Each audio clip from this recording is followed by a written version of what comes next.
In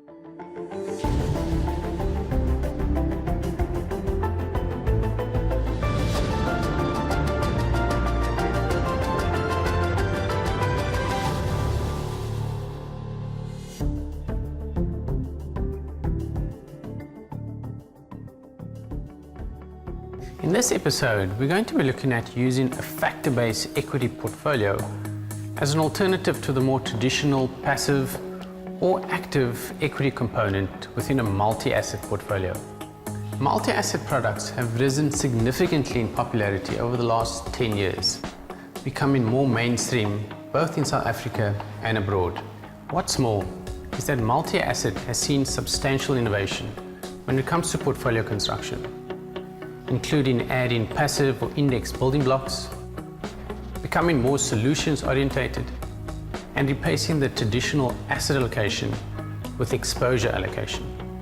Thanks to these advances, investment decisions now have a stronger emphasis on developing more predictable and reliable investment outcomes. One practical innovation is substituting the equity component of a multi-asset fund with a mix of optimally selected factor exposures. In this example, you can clearly see the impact of the overall fund from a historical risk and return perspective, and note how the annualized return increased from 15.7% to 17.5%, subsequently improving the risk-adjusted return from 1.6 to 1.74 over the past 15-year period. Interestingly, the maximum drawdown of the fund has decreased from 19.2 to 17.7%, indicating that the equity factor building block has strong diversification benefits and lower correlations with other asset classes in the fund.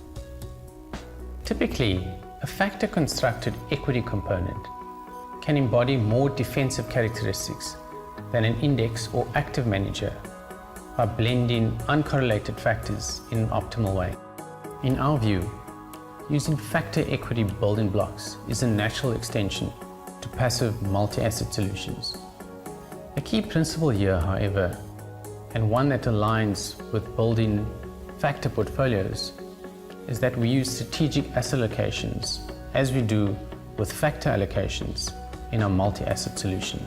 This view is supported by a wealth of research confirming that strategic asset allocation is vital for optimal performance, contributing to anywhere from 80 to 95% of the portfolio returns. What's more, numerous supporting empirical studies have found that only a minority of managers possess significant asset allocation or market timing skills.